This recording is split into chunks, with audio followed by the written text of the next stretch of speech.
महाशिवरात्रि की कहानी प्राचीन काल की है। जब ब्रह्मांड अराजकता में था, पृथ्वी पर शासन कर रहे थे दैत्य।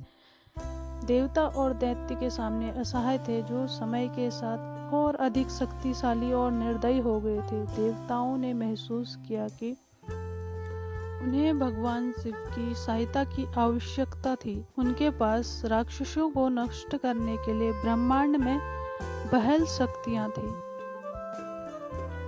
देवता भगवान शिव के पास गए और उनसे राक्षसों को हराने की मदद करने के लिए विनती की। भगवान शिव जो हिमालय में ध्यान कर रहे थे, उन्होंने उनकी दलीलें सुनी और उनकी मदद का फैसला किया। वह राक्षसों से लड़ने के लिए सहमत हो गए और ब्रह्मांड में शक्ति बहाल करने के लिए अपनी शक्ति में से सब कुछ करने का वादा किया। भगवान शिव हिमालय से उतरे और राक्षसों के खिलाफ अपनी लड़ाई शुरू की।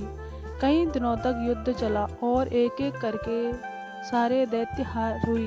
भगवान शिव की शक्ति बेजोड़ थी और वे सबसे शक्तिशाली राक्षसों को भी आसानी से पराजित करने में सक्षम थे। जैसे जैसे युद्ध समाप्त हुआ, भगवान शिव की ऊर्जा कम होने लगी और वे थक गए। देवताओं ने महसूस किया कि उन्हें शिव को अपनी शक्ति वापस पाने में मदद करने के लिए कुछ करना अवश्य होगा और उन्होंने अपनी प्रार्थना और शक्ति देने का फैसला किया। वे उनके नाम का जप करने लगे और उन्हें फूल, फल व अन्य प्रसाद चढ़ाने लगे। देवताओं की भक्ति से भगवान शिव प्रसन्न हुए और उनकी शक्ति लौटने लगी। वह ऊर्जा और जोश से भर गए और वह शेष राक्षसों को भी आसानी से पराजित करने में सक्षम थे। राक्षसों को पराजित करने के साथ भगवान शिव ब्रह्मांड में शक्ति बहाल करने में सक्षम थे और उन्हें देवताओं के रक्षक के रूप में सम्मानित किया गया। इस जीत को मनाने के लिए देवताओं ने इस अवसर को एक त्योहार के साथ मनाने का फैसला किया,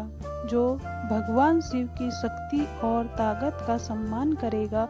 उन्हें फागुन महीने में अमावस्या की 14वीं रात को त्योहार के रूप में चुना और उन्हें इसे महाशिवरात्रि कहा।